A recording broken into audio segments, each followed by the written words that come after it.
June 16, 1943, 7:42 a.m. Over Bougainville Island, Solomon Sea. A Japanese Zero explodes in midair, not from a missile, not from a fighter escort, from a beaten, bullet-riddled bomber that every expert in the Pacific had already written off as scrap metal. 1 second the Zero is diving at 400 miles per hour, cannon blazing, certain of the kill. The next second, it is a fireball tumbling into the ocean below. The pilot never saw it coming, because no one told him that the helpless old bomber pointing its nose at him had a .50 caliber machine gun bolted directly to the cockpit floor, wired to the control yoke, and aimed straight down his throat. 16 more fighters are still in the sky. One bomber, alone, no escort, no backup, no radio contact with the outside world. 400 miles from the nearest friendly airfield. And the man flying that bomber has a shattered knee, a torn wrist, and half his blood already soaking through his flight suit. His bombardier is dying in the nose with a cannon shell wound to the stomach.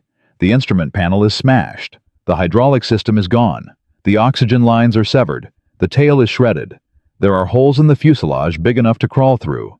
And Captain Jay Zeamer is not turning back. This is the story of the most decorated crew in the entire Pacific theater. This is the story of a plane that every mechanic, every pilot, and every officer in the 5th Air Force had condemned as worthless junk. This is the story of what happens when you take the misfits, the rejects, the troublemakers, and the men nobody else wanted, point them at the most heavily defended target in the Solomon Islands, and tell them the mission is impossible. They got the photos. They fought off 17 Zeros. They flew 400 miles home through clouds soaked in their own blood. And when the intelligence officers pulled the film canisters out of the wrecked plane and developed the negatives in the dark room, what they saw changed the outcome of the Pacific War. But to understand how a cursed plane and a crew of cast-offs did what an entire Air Force could not, you have to go back to the beginning. You have to go back to the boneyard. Spring 1943, 7 Mile Airdrome, Port Moresby, New Guinea. The 5th Air Force was bleeding. The campaign to push north toward the Philippines had stalled against a wall of Japanese steel and jungle. The American heavy bomber groups were flying missions every week, and every week the losses mounted. The tropical heat destroyed engines. The humidity rotted wiring. The Japanese Zero pilots were among the most skilled combat aviators in the world, and they were hunting American bombers with a merciless precision that the casualty reports could barely capture in numbers. The boneyard at 7 Mile was the monument to that fact. It sat at the far end of the tarmac, away from the active flight line, a cemetery of broken B-17 that had been chewed up by fighters and spit out by the sky. Wings missing, fuselages that looked like Swiss cheese. Tail sections held together by habit rather than metal. The mechanics scavenged them constantly, pulling engines, guns, instruments, anything that could keep the flying planes in the air. It was a brutal economy. The living fed on the dead. In the middle of this scrap heap sat B-17 serial number 41-266. The tail number ended in 666. In a world where men touched wood before every takeoff and kept rabbit feet in their breast pockets, that number was enough to keep most pilots at a distance.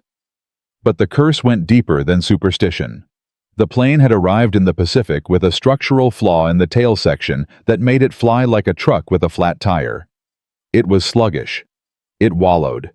It didn't climb. The pilots who had tried it said the controls felt dead in their hands, like wrestling with something that had already given up on life. It had been parked in the boneyard and forgotten.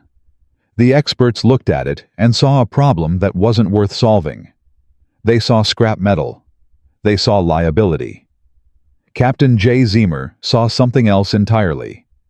Zeamer was 34 years old in 1943, which made him an old man by the standards of the men flying heavy bombers in the Pacific.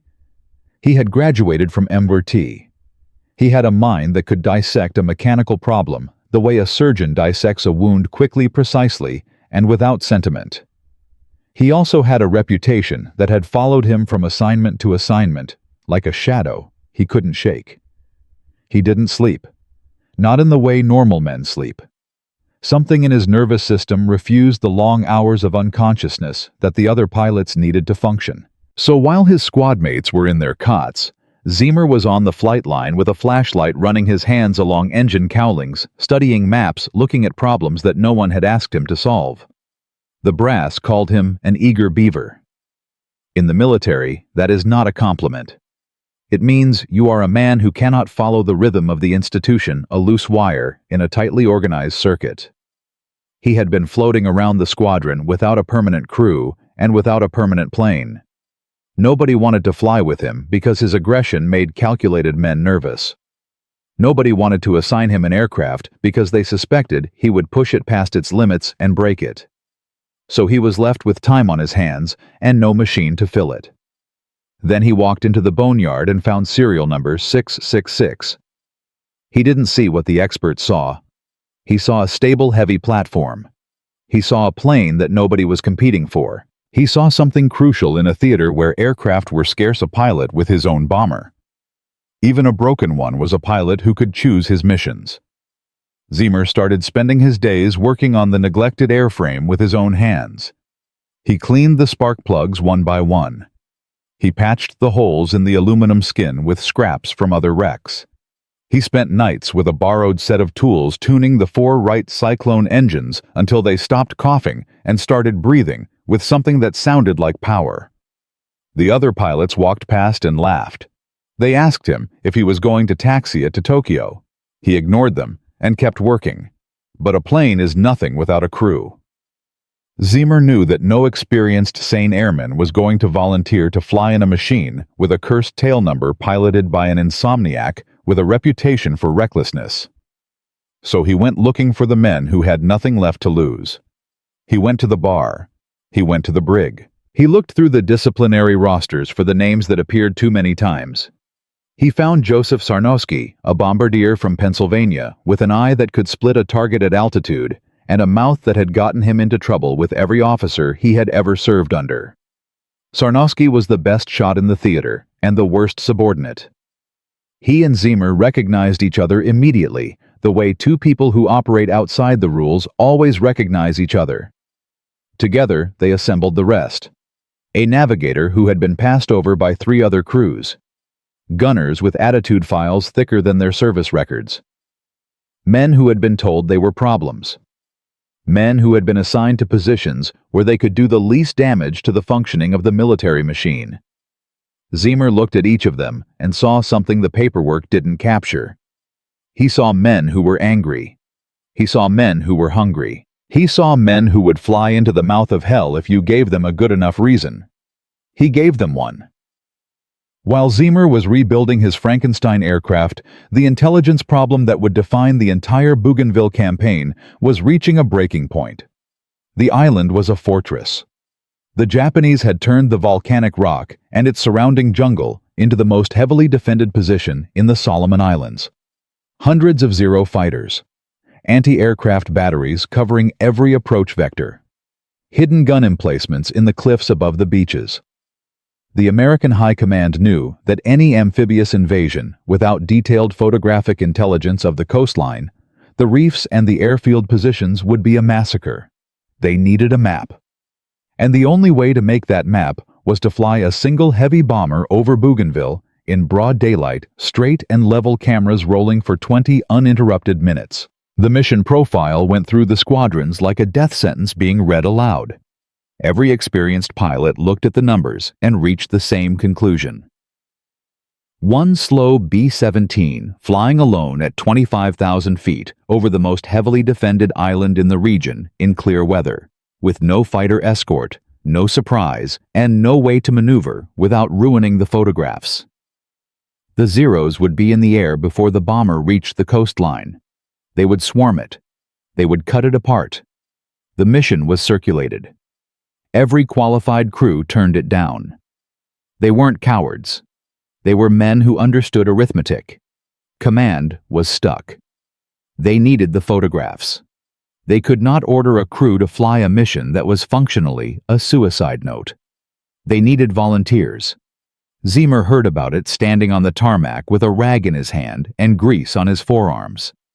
He looked at Sarnosky. He looked at the rebuilt bomber behind him, bristling now with modifications that the engineering manuals had never anticipated.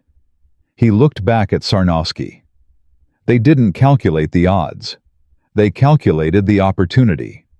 Because Zeamer had not spent the past weeks simply fixing the engines and patching the holes, he had been doing something that would have made the Army Air Force engineers scream if they had known about it. He had been rearming the plane from scratch. He and his crew had scavenged heavy .50 caliber machine guns from wrecked aircraft throughout the boneyard. They had cut new firing positions in the fuselage. They had doubled the waist gun mountings. They had added guns to angles that the standard B-17 defensive schema left blind. The standard aircraft carried 10 guns. Zeamer's rebuilt wreck now carried 19. But the most radical modification was in the nose. Zeamer had found a fixed gun mount designed for attack aircraft and bolted a .50 caliber machine gun directly to the cockpit floor, aimed forward through the nose glass with a trigger wired to the control yoke. A B-17 pilot is supposed to fly the airplane. He is not supposed to be a gunner. The engineers who designed the aircraft never intended for the man at the controls to also be pulling a trigger. The recoil alone could crack the nose glass. The weight could shift the center of gravity in ways that the airframe specifications did not allow for. Zeamer didn't care about specifications. He sat in the cockpit and sighted down the barrel. He imagined a Zero coming straight at him, the classic head-on attack that Japanese pilots used to gut B-17 from the front, because the standard nose gun was too light and too slow to stop them. He imagined the moment the Japanese pilot realized the nose of this particular bomber was pointing back. He walked into the operations tent and put his name on the volunteer list. The operations officer stared at him. He looked at the tail number on the plane Zeamer planned to fly. He tried to explain the defenses the fighter count the survival probability. Zeamer just told him his crew was ready and his plane was ready. The officer stamped the papers. At dawn on June 16, 1943, the resurrected bomber sat at the end of the runway at 7 Mile Airdrome. It sat low on its landing gear under the weight of 19 guns, thousands of rounds of ammunition, full fuel tanks, and the mapping cameras that held the future of the Bougainville invasion in their mechanisms.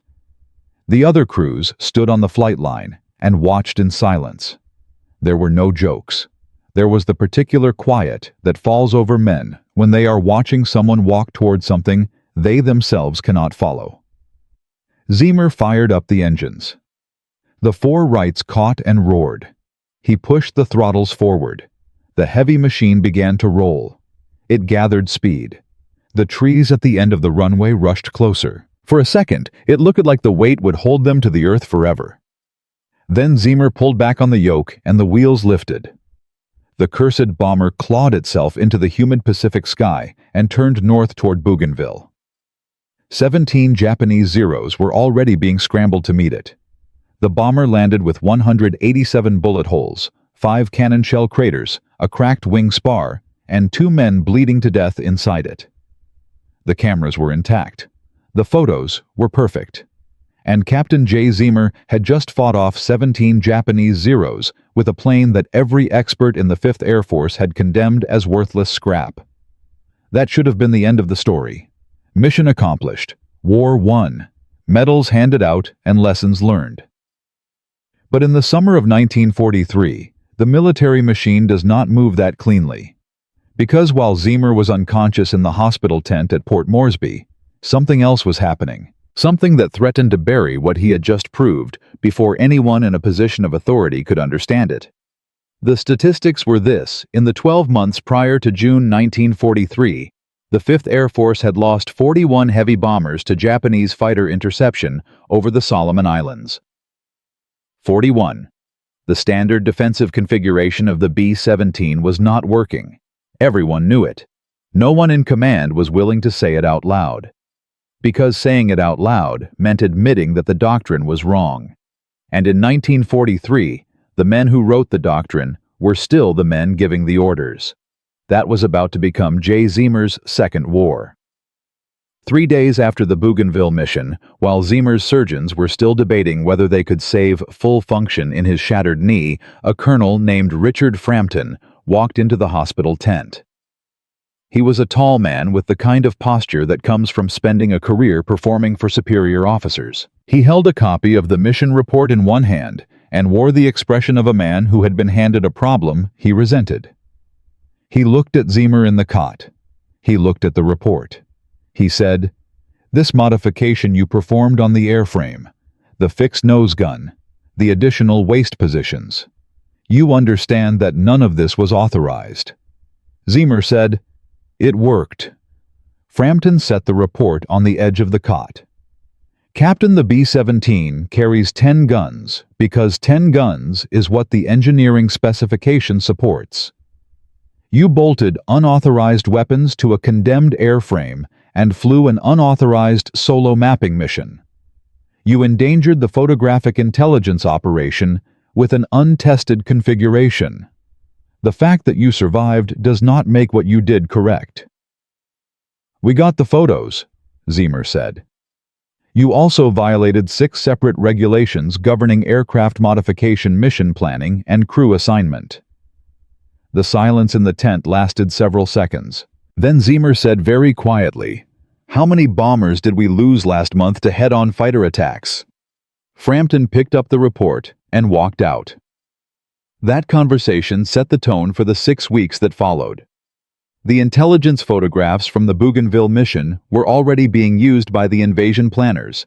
The strategic value was undeniable. But the tactical lesson, the thing that Zeamer had proved in 40 minutes of combat over the Solomon Sea, was moving through the command structure at the speed of institutional resistance. Some officers studied the mission report and understood immediately what the nose gun meant. Others looked at the unauthorized modifications and saw a discipline problem dressed up as a victory. The bureaucratic machinery ground forward. Zeamer's modifications were submitted for formal review.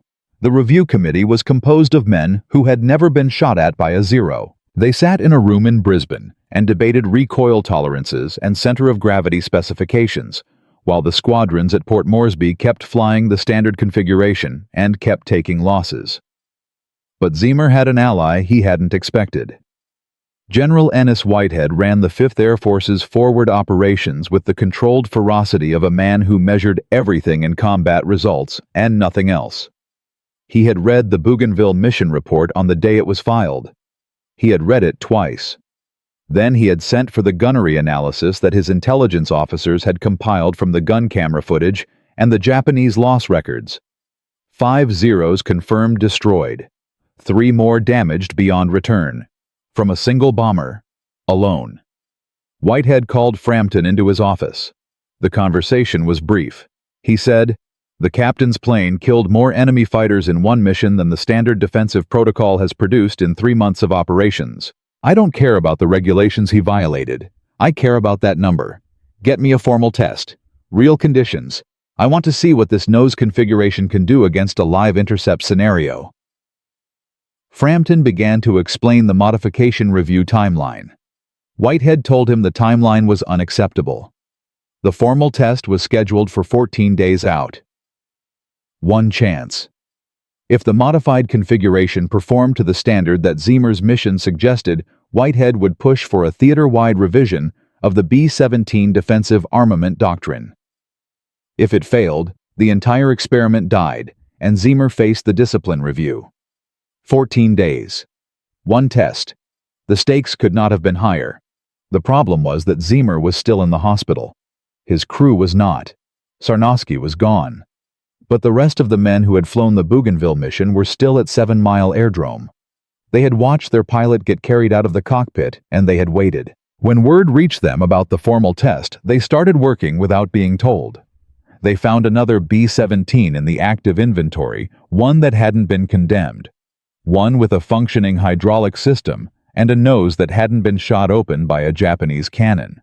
They requested the modification specifications from Zeamer's written notes, which his navigator had kept in a waterproofed document pouch. They began the installation. The engineering officer assigned to supervise the test arrived on day 3 and watched them work for 20 minutes without saying anything. Then he asked the navigator to walk him through the fixed mount configuration. He looked at the trigger wiring. He ran a hand along the barrel alignment. He said nothing else that day. On day 5, he came back and helped them reinforce the mount bracket against recoil stress. He didn't file a report about it. He just helped. Test day arrived on a morning with low cloud cover and a crosswind that made the flight line feel unstable. There were 8 officers present from the Brisbane Command Group, including Frampton. There were mechanics. There were pilots from 3 different squadrons who had heard what the test was about and had shown up on their own time. Whitehead was not present in person. He had sent his operations chief to observe and report. The modified bomber sat at the end of the runway. 19 guns. The fixed .50 caliber in the nose. The doubled waist positions. Full ammunition load. The crew that had flown Bougainville took their stations. The test scenario was this 2 P-40 fighters from a training squadron would simulate head-on attack runs against the bomber peeling away before actual gun range.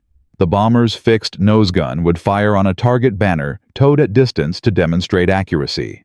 The waist positions would demonstrate coverage angles. It was a controlled test. Clinical. Nothing like the chaos over Bougainville. The officers watched with clipboards and skepticism. The first simulated head-on run came in at 11,000 feet. The P-40 dove toward the bomber's nose at 380 miles per hour. The bomber held course. Held course. Held course. Then the nose gun opened up on the banner target positioned at the intercept angle. The stream of .50 caliber fire hit the banner with a concentration that made 2 of the observing officers take an involuntary step backward. Not because they were in danger, because the accuracy was not what they had expected. It was not defensive scatter fire. It was aimed, controlled, and devastating. The banner came down with 11 direct hits in a 2-second burst. The second run came from the side, demonstrating the doubled waist coverage. The third run came from below. Each time the modified gun positions tracked the simulated attacker through angles that the standard 10-gun configuration could not have covered. Frampton was writing on his clipboard. His pen had stopped moving somewhere around the third run. The operations chief folded his clipboard under his arm and said to no one in particular, "If that nose gun had been standard equipment, we would have 17 fewer Zero pilots walking around Rabaul right now." The numbers from the test were filed that afternoon. 11 confirmed hits from the nose gun in 2-second burst. Coverage angles increased by 40% on the forward quadrant. Weight penalty calculated at acceptable range within the aircraft's operational envelope, given that the condemned aircraft had flown the actual mission to completion with the same load. The formal recommendation was submitted to Whitehead's desk within 72 hours.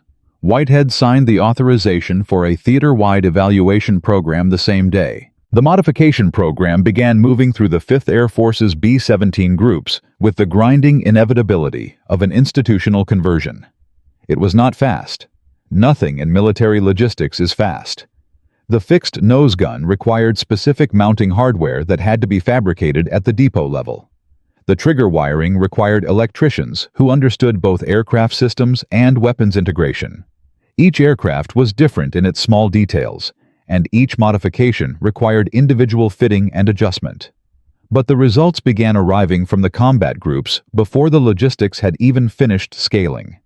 The first squadron to receive the modification flew 3 missions over Rabaul in the 2 weeks following the retrofit.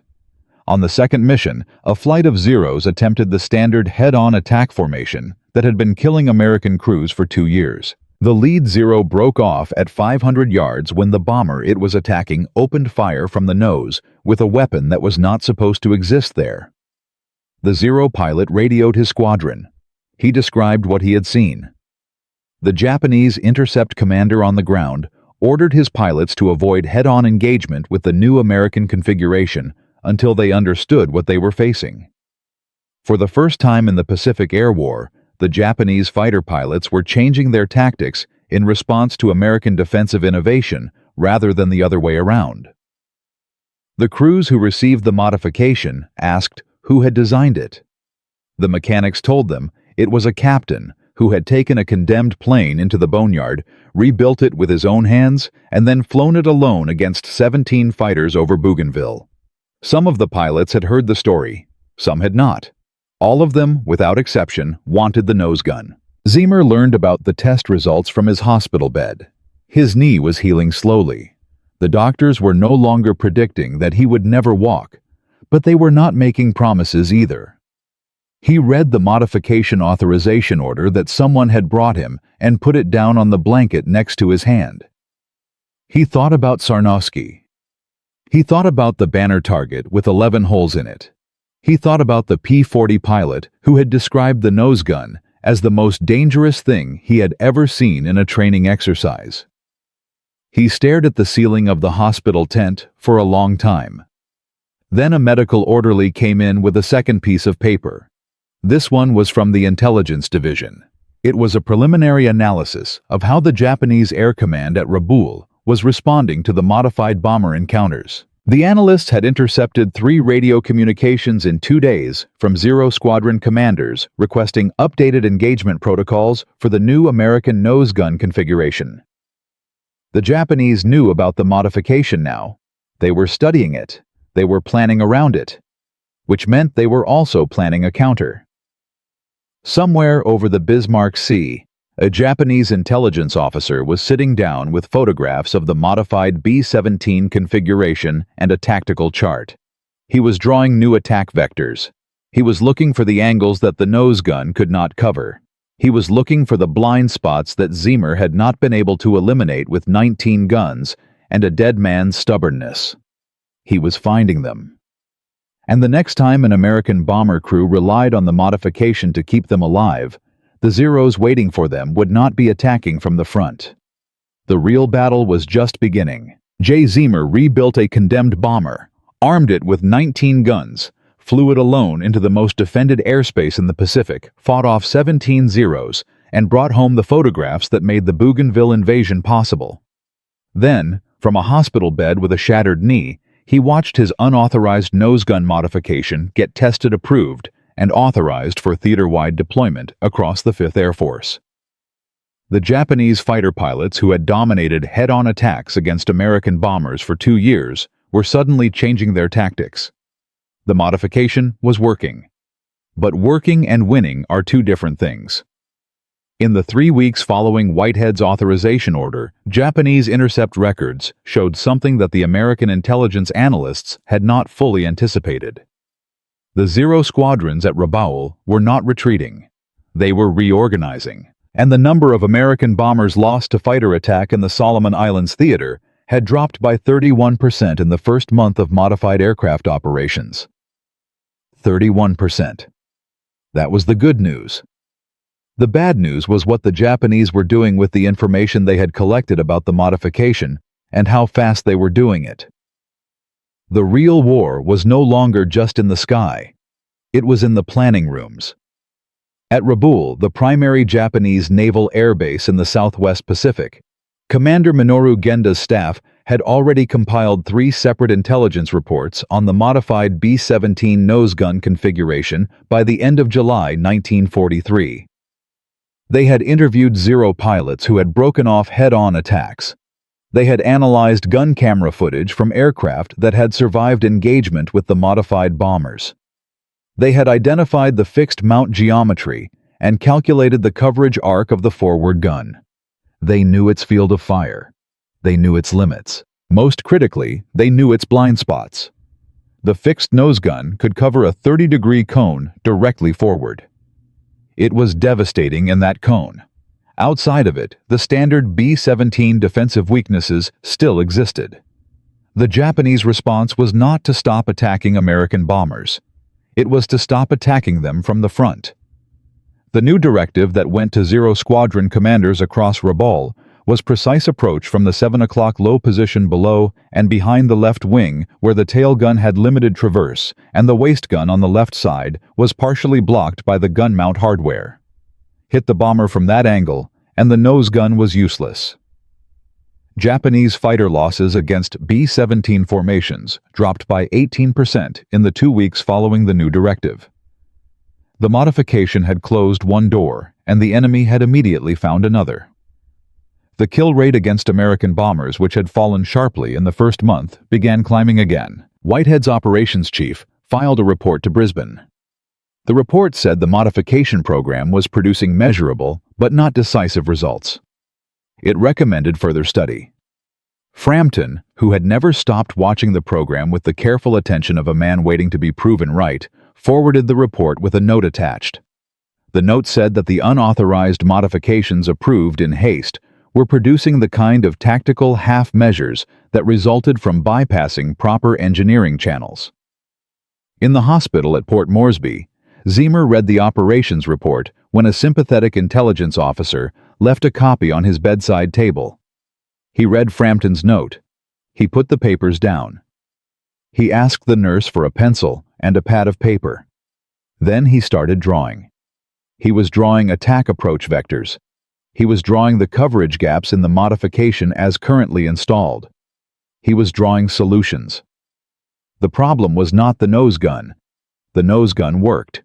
The problem was that 19 guns on a heavy bomber still left angles that a coordinated fighter attack could exploit. The Japanese had found those angles in under 30 days, which meant the solution was not more guns. More guns had a weight limit. The solution was information. The crew needed to know where the attack was coming from before it arrived, not after the first cannon round hit the fuselage.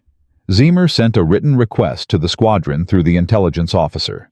He wanted to know if any of the B-17 groups were using coordinated intercom fire control protocols, where gunners called attack vectors to each other in a standardized format that let the pilot anticipate the engagement geometry and maneuver the aircraft to bring the nose gun into play before the enemy reached the firing position. The answer came back in 2 days. No. Intercom communication during fighter engagements was uncoordinated. Every gunner was working independently. The pilot was flying by instinct. The nose gun was only useful if the attack happened to come from directly in front, which the Japanese had now learned to avoid. Zeamer wrote a 4-page protocol document from his hospital bed. He titled it simply, Coordinated Defensive Fire Procedure for Modified B-17 Aircraft. He sent it to Whitehead's operations chief with a cover note that said implementation would take less than 2 weeks of crew training and would require no additional equipment or hardware modifications. The operations chief read it in one sitting. He took it to Whitehead. Whitehead sent it to 6 squadron commanders the same afternoon with a single instruction: train your crews on this immediately.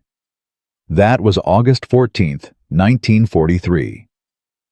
3 weeks later, on September 2nd, over the Huon Gulf, off the northeastern coast of New Guinea, the protocol was used in combat for the first time.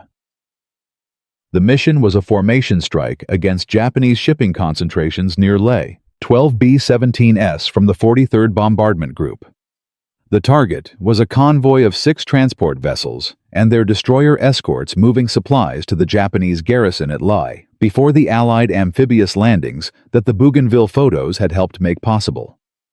The bombers came in at 22,000 feet. Clear sky, no cloud cover. 32 Zeros rose from Lae to intercept them. The Japanese fighters climbed to altitude and began organizing their attack formation. Standard procedure: they split into groups. Some went high preparing diving attacks from above. Some circled to the flanks, and 8 of them swung around to the 7 o'clock low position, the angle that had been killing American crews for 3 weeks, the angle that the modification alone could not cover. Inside the lead B-17, the tail gunner called it on the intercom immediately. 7 o'clock low, 8 fighters, climbing.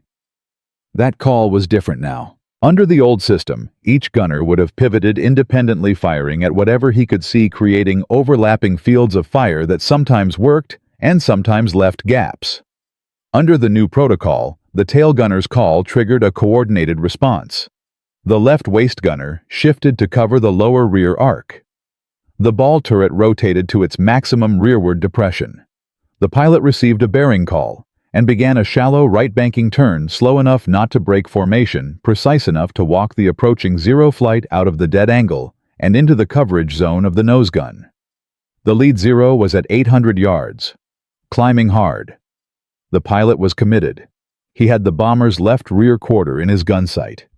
He was doing exactly what the Rabaul briefing had told him to do. He didn't know the bomber was turning. At 600 yards, the turn was complete. The nose of the B-17 was now pointing 15 degrees left of its original heading, and the lead Zero was no longer in the blind spot. It was in the forward arc. The nose gun opened up. The lead Zero took hits in the engine cowling and the left wing root simultaneously. The fighter rolled inverted and fell. The second Zero, tucked in close behind the leader, flew through the debris field and took shrapnel through its canopy. It broke off immediately, diving away from the formation. The remaining 6 Zeros hesitated. They had seen this before briefly in the initial modification deployments, but they had been told the blind spot would protect them. The blind spot had just killed their flight leader. They pulled away and regrouped at distance. In the 6 minutes that followed, the Zeros made 4 more intercept attempts against the formation. 2 more came from the 7 o'clock low position. Both times, the coordinated intercom protocol walked the attack out of the blind spot and into the nose gun coverage arc before the fighters reached firing range. 1 Zero was destroyed. 1 broke off trailing smoke. The other 2 attacks came from the high rear, and those were handled by the standard tail and top turret coverage without requiring any special maneuvering. By the time the B-17S reached the target area, the Zero escort had expended most of their attack passes and were low on fuel. The formation dropped from 22,000 feet with the advantage of undisturbed bomb runs. 4 transport vessels were hit. 2 were sunk outright. A third took engine room damage and was later scuttled by its crew. The 4th limped into Leh Harbor and was destroyed in a subsequent strike the following week. Not one B-17 from the 43rd Bombardment Group was lost that day. Over the Huon Gulf on September 2nd, 12 heavy bombers engaged, 32 fighters, sank 2 vessels, damaged 2 more, destroyed 3.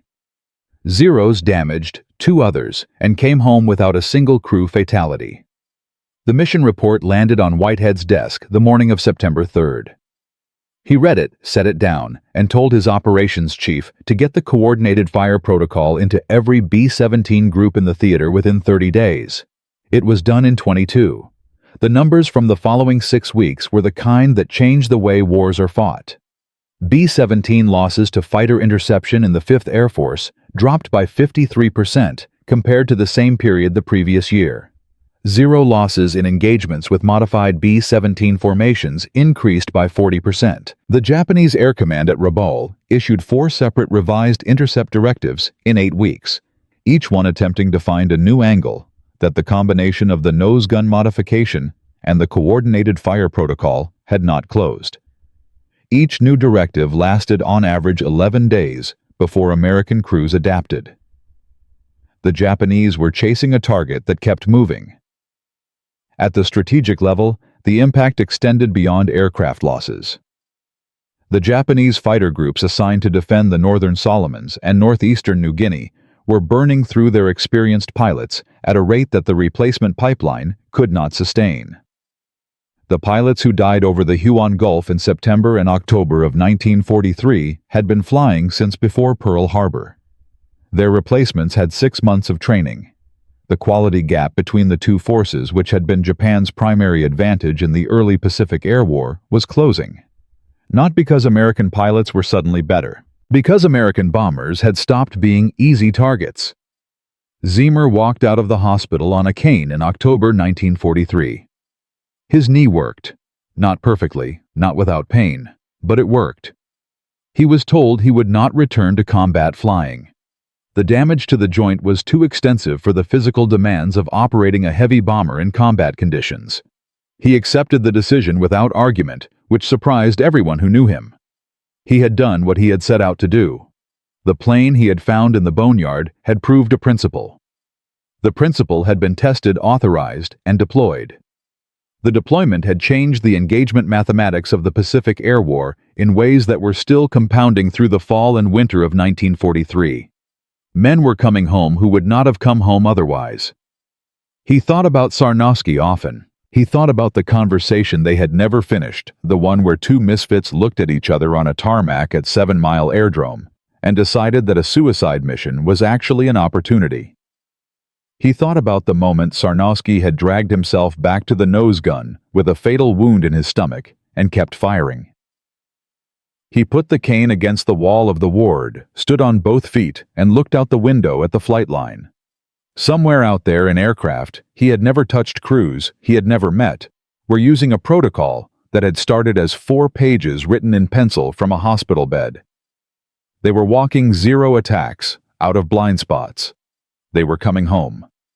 He picked up the cane and walked outside into the Pacific sun. But what happened to Jay Zeamer after the war, and what the military establishment did with the lessons he had proved at the cost of his own blood, is a story that almost no one knows. The final chapter of the cursed bomber's legacy reaches further than Bougainville, further than the Solomon Islands, further than the war itself. And it begins with a question that no one in the 5th Air Force had thought to ask. If one misfit with a condemned plane and an unauthorized gun could change the Pacific Air War, what had the institutions been missing all along? And who else had answers that the experts had been refusing to hear? That story is in Part 4. A misfit pilot found a condemned bomber in a boneyard and rebuilt it with his own hands. He armed it with 19 unauthorized guns, recruited a crew that nobody else wanted, and flew a solo mapping mission over the most defended island in the Pacific. He fought off 17 Zeros with a shattered knee and a dying bombardier. He brought home photographs that made the Bougainville invasion possible. Then, from a hospital bed, he wrote a 4-page fire protocol that changed the engagement mathematics of the entire Pacific Air War. B-17 losses to fighter interception dropped by 53%. Japanese Zero pilots stopped attacking from the front. The war moved differently because of what one man had proved with a piece of junk and a borrowed wrench. But the cliffhanger at the end of Part 3 asked a question that statistics cannot answer. What happened to Jay Zeamer after the guns fell silent? What does a man do when the fight that defined him is over? And what becomes of the idea he nearly died to prove? This story has one final chapter, and it is not the one you expect. Zeamer walked out of the Port Moresby Hospital on a cane in October 1943. He was 35 years old and looked older. The knee would never be fully right. The wrist had healed with a stiffness that made certain control inputs painful. The Army Air Force Medical Board reviewed his file and confirmed what he already knew: he would not fly combat missions again. He accepted the grounding order with the same quiet stubbornness he had applied to everything else in his life. He did not argue. He did not petition for review. He simply moved to the next problem. He spent the remainder of the war in a training and advisory capacity, teaching the coordinated fire protocol he had written to crews who would never know his name. He sat in briefing rooms at bases across the Pacific and walked young gunners through intercept geometry and intercom call formats. He was patient in a way that surprised people who had heard the stories about the eager beaver who didn't follow rules. The aggression that had made him difficult in peacetime had found its correct application in war. Now that the war was winding down, he was simply a thin man with a cane who knew more about surviving a Zero attack than anyone in the room. When Japan surrendered in August 1945, Zeamer was in the United States. He had been rotated home months earlier, his body finally refusing the Pacific climate. He watched the celebrations from a distance. He felt the particular loneliness of a man whose defining experience is something that most people around him can only imagine. He thought about Sarnosky. He thought about the boneyard at 7 Mile and the sound of those 4 Wright engines catching in the early morning dark. He received the Medal of Honor in a ceremony that the press covered briefly and moved past quickly. The country had thousands of heroes to celebrate that summer. Zeamer kept the medal in a drawer. Not from bitterness, from a sense of proportion that very few people could have understood. The medal was for one mission. The mission mattered because of what came after it. And what came after it was built on the fact that Joseph Sarnowski had refused to leave his gun while he bled to death in the nose of a condemned airplane. Wearing the medal felt to Zeamer like taking credit for something that belonged equally to a man who was no longer alive to share it. He went back to civilian life with the methodical determination he applied to everything. He worked in the aviation industry, staying close to the machines that had shaped him. He married. He raised children. He moved eventually to Maine, where the cold air and the quiet suited him. Neighbors remembered him as a soft-spoken man who could spend an entire afternoon working on an engine without saying more than a dozen words. He did not trade on his reputation. He did not write a memoir. He did not attend the reunion circuit that other veterans built their post-war identities around. The men who had laughed at him in the boneyard were flying commercial routes and running flight schools. Frampton had retired to Virginia with a chest full of service ribbons. General Whitehead had become one of the most decorated air commanders in American history. Zeamer was content to be none of those things. He was just a man who had once found a broken machine and decided it was worth saving. But his real legacy was not in any drawer. It was in the air. The coordinated defensive fire protocol that Zeamer had written in pencil from a hospital bed did not die with the Pacific War. It was incorporated into the formal gunnery training curriculum for B-29 crews before the war ended.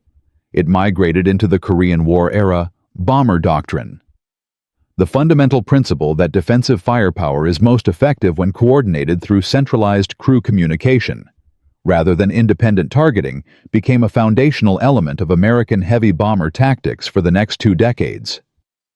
The nose gun modification itself evolved further than Zeamer had imagined possible. The engineering teams who had initially rejected the concept as a violation of airframe specifications spent the years after the war studying the combat data from the 5th Air Force Modification Program. What they found consistently challenged their assumptions. The weight distribution concerns had been real, but the actual flight performance data showed that crews trained on the modified aircraft had adapted their handling technique to compensate. The recoil stress that engineers had predicted would crack the nose glass had been managed through the reinforced mount that the engineering officer at 7 Mile had quietly helped install before the formal test. The principle of forward-facing offensive armament on heavy aircraft became a design consideration rather than a regulatory violation. The B-29 carried a forward-firing gun position as part of its standard specification. The B-52, which entered service in 1955 and would fly combat missions in Vietnam 2 decades later, incorporated lessons about defensive coverage that traced directly back to the gap analysis that Zero pilots had forced American crews to confront over the Solomon Islands. The lineage is not always documented in straight lines. Military doctrine absorbs innovation, the way a river absorbs tributaries changing course without always marking where the new water entered. Across the broader sweep of the Second World War, the pattern that Zeamer's story exemplifies appears with striking consistency. The Norden bomb site, which transformed high-altitude precision bombing, was developed by a Dutch immigrant engineer working outside the established procurement channels of the 1930s. The proximity fuse, which dramatically increased anti-aircraft effectiveness against Japanese kamikaze attacks, was produced through a secret collaboration between civilian scientists and military engineers that bypassed the standard testing timeline. The Jerrican, the standardized fuel container that solved the Allied logistics problem in North Africa and Europe, was copied directly from a German design by a British officer who had the pragmatism to recognize that the enemy had solved a problem that his own side had not. In each case, the pattern is the same. An urgent problem, a solution that exists outside the formal channels. Institutional resistance from people whose authority is invested in the existing approach. A champion willing to absorb the professional risk of pushing the idea forward. And then, when the evidence becomes undeniable, a rapid conversion that retroactively credits the institution rather than the individual. The institutions are not villains in these stories. They exist for reasons. Standardization saves lives in ways that innovation sometimes threatens. The engineer who worried about recoil stress and center of gravity shift was not being obstinate. He was being responsible with other people's lives based on the best information available to him. The tragedy is not that institutions resist innovation. The tragedy is that the cost of that resistance is paid by the people at the front of the machine, not the people at the back of the room. Zeamer understood this. He never expressed bitterness about Frampton or the Modification Review Committee. He understood that the system worked the way systems work, and that the only way to change a system is to make the evidence impossible to ignore. He had done that, at the cost of a knee, a wrist, and a friend who died in the nose of a plane that wasn't supposed to fly. Now the detail that almost no one knows. In 1987, a researcher working through declassified 5th Air Force records at the National Archives in Washington made an unexpected discovery. Among the operational files from the Port Moresby Command Group for the summer of 1943, he found a document that had been misfiled under a logistics heading. It was a formal modification proposal for the B-17 nose gun configuration, complete with engineering specifications, weight calculations, and projected combat effectiveness analysis. It was dated 4 days before Jay Zeamer walked into the operations tent and put his name on the volunteer list for the Bougainville mapping mission. The document was not written by Zeamer. It was written by a junior engineering officer at the 7 Mile Depot named Lieutenant Harold Voss, who had been observing Zeamer's unauthorized boneyard modifications for several weeks and had quietly been developing a formal proposal through proper channels. The proposal was thorough. It addressed every concern that the review committee would later raise. It projected a 25 to 30% reduction in head-on fighter attack effectiveness. It was submitted to the depot commander on June 12, 1943, 4 days before the Bougainville mission.